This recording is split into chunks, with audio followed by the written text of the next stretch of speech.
কারণ রীতিমতো এসআইআর প্রক্রিয়া চলমান রয়েছে, শুনানি পর্ব চলছে, তারই মাঝে দেখা যাচ্ছে আবারও বিএলওর মৃত্যু ঘিরে রাজনৈতিক উত্তাপ প্রকাশ এসেছে। অর্থাৎ যে খবরের দিকে আমরা নজর রাখছি, বিএলওর মৃত্যু ঘিরে আবারও রাজনৈতিক উত্তাপ একেবারে তুঙ্গে, যেখানে আমরা দেখছি একদিকে অভিষেক বন্দ্যোপাধ্যায় তার মেগা রোড শো থেকে শুরু করে জনসভা রয়েছে, অপরদিকে দেখা যাচ্ছে এসআইআর আবহে রাজ্যে ফের বিএলওর মৃত্যু।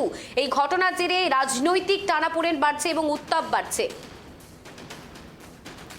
এই মুহূর্তে আরো বিস্তারিত জানবো, আমাদের সঙ্গে যুক্ত হয়েছে আমাদের প্রতিনিধি রুহুল। রুহুল, কি জানা যাচ্ছে আবারও এসআইআর আতঙ্কে মৃত্যু হয়েছে, অর্থাৎ বিএলওর মৃত্যু হয়েছে এসআইআর এর কারণে, কি জানা যাচ্ছে? দেখো, একেবারেই এমন অভিযোগকে ঘিরে কিন্তু চাঞ্চল্য ছড়িয়েছে মালদার ইংলিশ বাজার পৌরসভার ফুলবাড়ি পাকুড়তলা এলাকার ঘটনা। মৃতার নাম সম্প্রীতা চৌধুরী স্যানাল, বয়স 48 বছর, বাড়ি পাকুড়তলা এলাকায় মালদার ইংলিশ বাজার শহরেই। পেশায় তিনি আইসিডিএস কর্মী। ইংলিশ বাজার পুরো এলাকার 15 নম্বর ওয়ার্ডের 163 নম্বর বুথে বিএল এর দায়িত্বে ছিলেন তিনি এবং তার স্বামী। অভিযোগ, প্রচন্ড কাজের চাপ দিচ্ছিল ইলেকশন কমিশন, তার মধ্যে তীব্র শীত।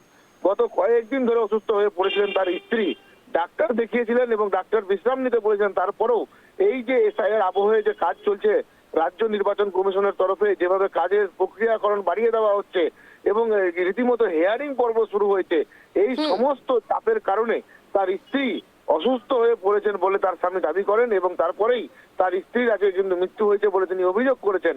পাল্টা বিজেপি এবং এই গোটা ঘটনায় কেন্দ্র করে রাজনৈতিক চর্চাও শুরু হয়েছে। এদিকে বিজেপির দক্ষিণ মালদা সাংগঠনিক জেলা সভাপতি অজয় বন্দ্যোপাধ্যায় তিনি কিন্তু বলেন, যে কোনো মৃত্যু দুঃখজনক, তবে সব দোষ নির্বাচন কমিশনকে চাপিয়ে দিলে হবে না। তৃণমূল যারা জনপ্রতিনিধি বা নেতৃত্ব আছে তারাও বিএলএ ওদের উপর চাপ সৃষ্টি করছে, এই জন্যই হয়তো সমস্যা তৈরি হয়েছে বলে তিনি কিন্তু প্রতিক্রিয়া দিয়েছেন। যদি দেখার বিষয় এখন যে এই যে বিএলওদের মৃত্যু হচ্ছে তার দায় কে নিবে, সেদিকেই তাকিয়ে রয়েছে গোটা। আমরা অন্যদিকে দেখেছি অভিষেক বন্দ্যোপাধ্যায় পরিযায়ী শ্রমিকের সেখানে গিয়ে তিনি একাধিক মন্তব্য করেছেন, অর্থাৎ নির্বাচন কমিশনের দিকে তোপ ছড়ে দিয়েছেন। তারপরেও দেখা যাচ্ছে বিএলওর মৃত্যু রাজনৈতিক ভাবে কতটা প্রভাব পড়তে পারে? রুহুল, দেখো,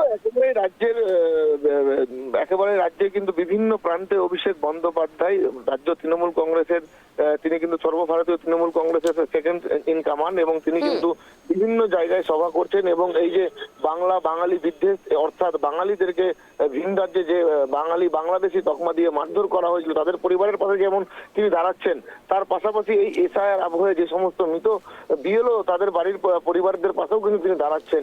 এবং দেখার বিষয় এখন এই যে আজকে মালদার যে ঘটনা, আগামীকাল মালদায় কিন্তু আসতে চলেছেন সর্বভারতীয় সাধারণ সম্পাদক অভিষেক বন্দ্যোপাধ্যায় তৃণমূল কংগ্রেস দলের। তিনি কিন্তু এই মালদার যে পরিবার তার কাছে যান কিনা সেদিকেই তাকিয়ে রয়েছে সমগ্র মালদাবাসী।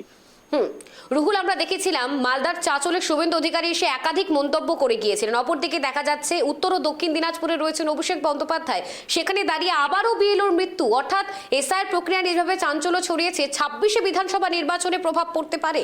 রুহুল, একেবারে সুপ্রিয়া, কারণ এসআইআর যে একেবারে লাগু করা হয়েছে পশ্চিম বাংলা সহ বিভিন্ন কয়েকটি রাজ্যে, এই এসআইআর করণের কারণটাই হচ্ছে বিজেপির কোথাও ভোট ফায়দা।